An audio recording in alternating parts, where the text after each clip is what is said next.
warahmatullahi wabarakatuh. Hai, nama saya Cikgu Ashikin. So minggu ni kita teruskan pembelajaran kita secara maya. Untuk bahasa Melayu tingkatan 1, tingkatan 2 dan juga tingkatan 3. Minggu ni cikgu nak masuk topik tata bahasa. Jom.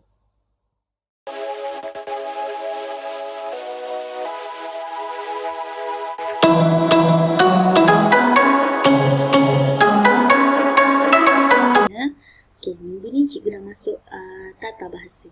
Kenapa pelajar perlu faham tentang tata bahasa? Dalam soalan PT3 kertas 1 bahagian A ada 20 soalan objektif. Biasanya soalan ni akan meminta pelajar untuk mengenal pasti kesalahan-kesalahan ayat. Kesalahan-kesalahan ayat yang contohnya dia bercontoh ayat, dia boldkan perkataan, betul ataupun salah. So bila pelajar faham apa itu hukum tata bahasa dalam pembinaan ayat, so pelajar boleh jawab, pelajar boleh kenal pasti mana kesalahan-kesalahan tersebut. So yang pertama cikgu nak masuk kesalahan kata ataupun istilah. Kesalahan kata ataupun istilah ni bermaksud kesalahan penggunaan kata, iaitu penggunaan perkataan yang tidak sesuai dengan kehendak ayat ataupun situasi. Contoh yang pertama, kakaknya bekerja sebagai pragawati di syarikat penerbangan Malaysia dan sering ke luar negara. Yang sebetulnya adalah perkataan apa? Pramugari, sebab dia kata dia bekerja di syarikat penerbangan Malaysia. So jawapan yang sebenarnya adalah pramugari. Contoh yang kedua, ibu mencuci ikan yang dibeli oleh ayahnya dari kedai itu tadi. Sepatutnya mencuci ni jadi menyiang. So cikgu bagi contoh lain. Bila pelajar tengok gambar ni, bila pelajar tengok gambar ni, cikgu tulis Ahmad menunggang basikal. Kemudian cikgu boldkan yang ini. Boldkan ni. Ni salah ni. Sepatutnya gantikan dengan perkataan apa? Ahmad menuntun basikal. Itu jawapan yang sebetulnya. Awak tengok gambar. Biasanya kadang-kadang kalau soalan yang macam ni, dia akan berdasarkan gambar. Itu jawapan yang betul. Menuntun basikal. Next. Kesalahan tata bahasa. Untuk kesalahan kata ataupun istilah ni, biasanya pelajar tak ada masalah. Biasanya pelajar dapat mengenal pasti dengan cepat. Tapi bila bab kesalahan tata bahasa, pelajar jadi keliru. Yang mana satu betul, yang mana satu salah. So kesalahan tata bahasa ni bermaksud apa? Semua bentuk kesalahan dalam pembinaan ayat yang gramatis. Kesalahan ini melibatkan kesalahan hukum tata bahasa. Yang pertama, cikgu nak beritahu tentang kesalahan penggunaan kata pemberi. Kata pemberi ni apa? Iaitu ialah. Perkataan ialah, adalah dan juga merupakan. Bila je nak guna perkataan ialah ni? Digunakan untuk memberikan ataupun menyatakan frasa kata nama ataupun frasa nama. Contoh yang pertama, pemenang anugerah pelakon lelaki terbaik adalah Roshamno. Salah. Kenapa?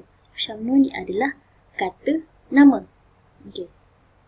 So sepatutnya dia jadi pemenang anugerah pelakon lelaki terbaik ialah Roshamno.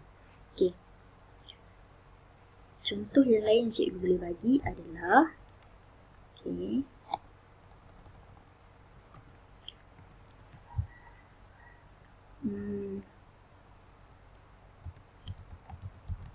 bangunan ini ialah yang tertinggi di Malaysia. Ini adalah kata pemberi cikgu. Kata pemberi.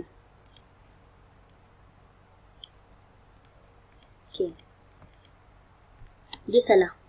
Macam mana awak nak tahu dia salah? Sebab depan ni yang tertinggi di Malaysia ni, adalah apa dia? Frasa nama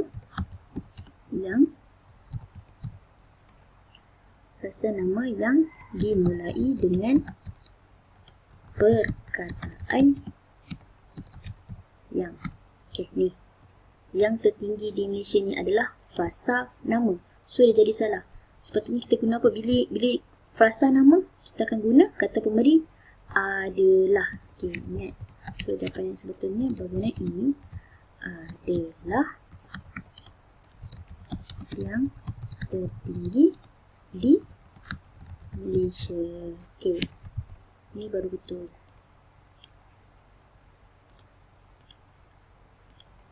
Okay, faham Okay, so cikgu nak masuk yang kedua adalah bila, kita dah tahu dah nak guna ialah bila nak nyatakan kata ataupun frasa nama.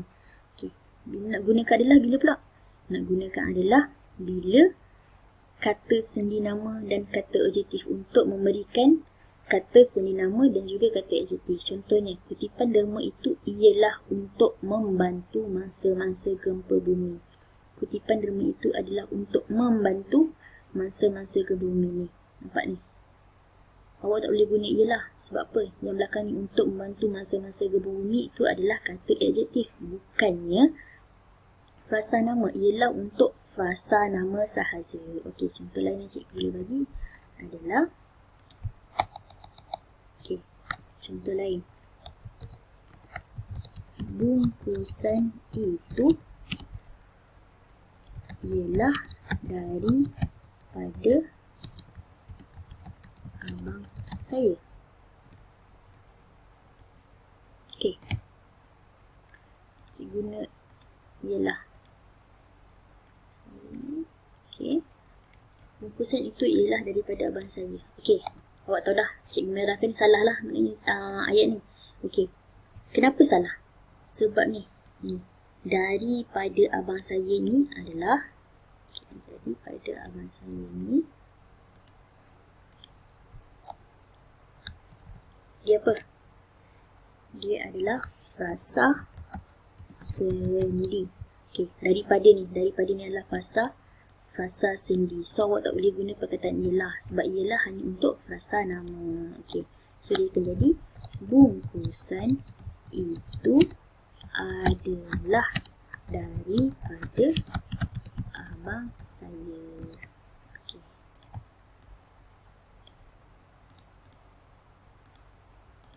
Ini yang betulnya. Okey. So, yang ketiga, kata pemberi yang ketiga adalah merupakan. Digunakan untuk memberikan ayat yang bersifat penerangan. Okey, dia bersifat solid. Dadah merupakan musuh utama negara. Okey, tu. Saya rasa yang ni pelajar tak ada masalah untuk ni. Biasanya pelajar akan confuse ialah dan adalah ni. Okey. Hanya satu kata pemberi boleh digunakan bagi satu-satu ayat. Dadah adalah merupakan musuh negara yang paling terkuat. Salah. Sebab apa ni? Ada dua kata pemberi, adalah dan juga merupakan. Jadi dua kata pemberi. So salah. Sepatutnya dadah merupakan musuh negara yang paling ditakuti. Dia satu kata pemberi saja yang boleh digunakan dalam satu ayat. Okey. Yang kelima. Okey, yang kelima adalah kata pemberi adalah tidak boleh digunakan untuk memulakan ayat. Okay, bila awak jumpa ayat adalah dimaklumkan bahawa anak bulan tidak kelihatan di mana-mana stesen. Okey, salah. Adalah ni tak boleh guna pada permulaan ayat. Okey. So, habis sebab kata pemberi. Okey, kita masuk kesalahan penggunaan kata majmuk. Okey, kesalahan cara penulisan kata majmuk. Hanya kata majmuk yang telah mantap sahaja ditulis rapat. Contohnya apa? Bumi putra, kaki tangan, olahraga. Okey, yang ni basic ni cikgu tak ada formula macam mana awak nak ingat semua ni. Ini adalah biasanya ada cikgu ada 30 perkataan yang telah mantap yang ditulis rapat. Okey. Yang kedua, penggunaan yang tulis terpisah. Contohnya apa? Bandar raya, hak milik, mata pelajaran, atur cara. Ini semua jarak terpisah. Okey. Kesalahan penggandaan pada kata majmuk. Penggunaan kata majmuk melibatkan kata pertama sahaja kecuali bagi kata majmuk yang sudah mantap. Ni. Kata majmuk yang sudah mantap ni kita tak boleh tulis satu. Okey. Contohnya alat-alat tulis. Gambar-gambar raja diambil yang perkataan yang pertama tu dia gandakan perkataan kata pertama sahaja. Okey. Habis tu yang ni macam mana kita nak buat? Kalau nak bergandakan dia, kita tulis penuh. Macam ni. Penggunaan yang melibatkan seluruh perkataan yang telah mantap, iaitu warga negara, Pesuruhjaya. Okey, bila perkataan dah mantap, kita kena gandakan seluruh perkataan, bukan satu saja. Okey. Okey, yang ketiga, kesalahan cara menulis kata majmuk berimbuhan. Contohnya, apabila kata majmuk menerima imbuhan awalan atau akhiran sahaja, ejaannya tetap terpisah. Okey, contohnya, menaik taraf, bercampur aduk, berlipat ganda. Ingat, awalan atau akhiran. So, dia jadi jarak. Okey, tapi apabila kata majmuk menerima imbuhan awalan dan juga akhiran, dan, ingat dan akhiran, ejaannya jadi bercantum. Okey, tengok ni. Ni, menaik taraf kan. Imbuhan awalan kan, imbuhan akhiran. So, dia akan jadi satu perkataan. Dia akan jadi cantum. Okey, berbeza dengan yang ni. Okey. Okey, next. Cikgu nak masuk kesalahan penggunaan tanda sempang pada kata ganda. Okey. Kata ganda berirama. Yang pertama, semua kata ganda berirama, bersajak ataupun berentak memerlukan penggunaan tanda sempang kerana mana-mana satu perkataan tidak bermakna atau tidak boleh berdiri dengan sendirinya. Contohnya apa? Kawasan yang berbukit bukau itu sentiasa berkabut pada awal pagi. Okey. Berbukit ni perkataan berbukit ni boleh berdiri dengan sendirinya, tapi perkataan bukau ni tidak bermakna jika dipisahkan dengan kata bukit. Mana ada ayat yang tiba-tiba orang nak buat ayat bukau itu sangat cantik? No, tak boleh. Sebab apa? Dia tak boleh berdiri dengan sendiri dia. Dia kena ada perkataan berbukit baru dia boleh ada bukau. Okey, faham tak? Okey. Yang kedua, so bila perkataan yang macam ni, bila ada perkataan yang macam ni, perlu ada tanda sempang. Okey. Yang kedua, kata ganda sekeluarga. Kata ganda sekeluarga tidak memerlukan tanda sempang kerana perkataan tersebut mempunyai makna sendiri dan tidak bergantung antara satu sama lain. Contohnya apa? Periuk belanga dan pinggan mangkuk yang digunakan lama itu telah siap dicuci. Pinggan mangkuk, okey. Pinggan boleh berdiri dengan sini. Okay, kita tahu tu pinggan. Mangkuk boleh berdiri dengan sini. Kita tahu tu mangkuk. Kita boleh buat guna ayat yang lain. So, tak perlu tanda sempang. Okay? Tak perlu tanda sempang bila kata ganda sekeluarga. Okay.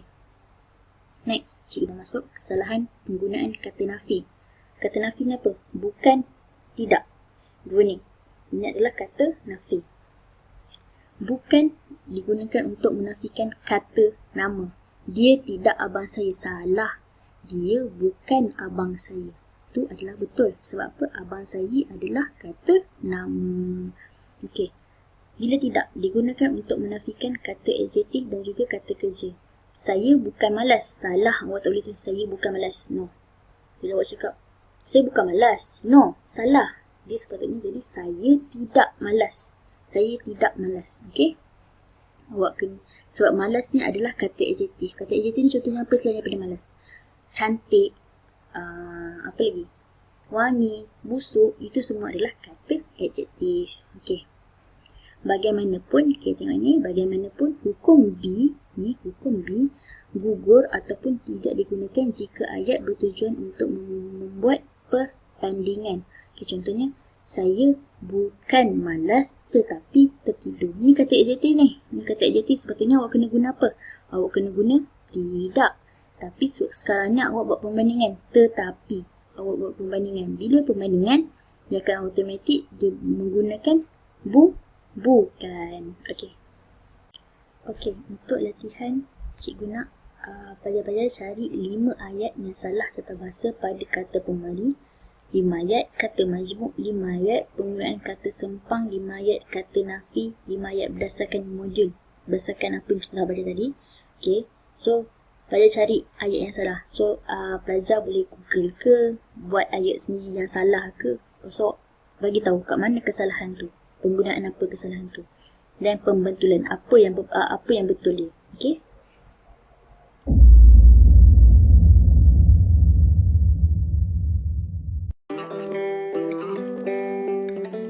Yeah. Nah. Untuk peribahasa minggu ini, kalah menjadi abu, menang menjadi arang. Walaupun kalah, ataupun menang dalam sesuatu perselisihan, masing-masing akan mengalami kerugian. Okay, kalau kalah, dia jadi abu. Kalau menang, jadi arang. Tak ada beza. So, dua-dua akan mengalami kerugian. Okay, ingat ya.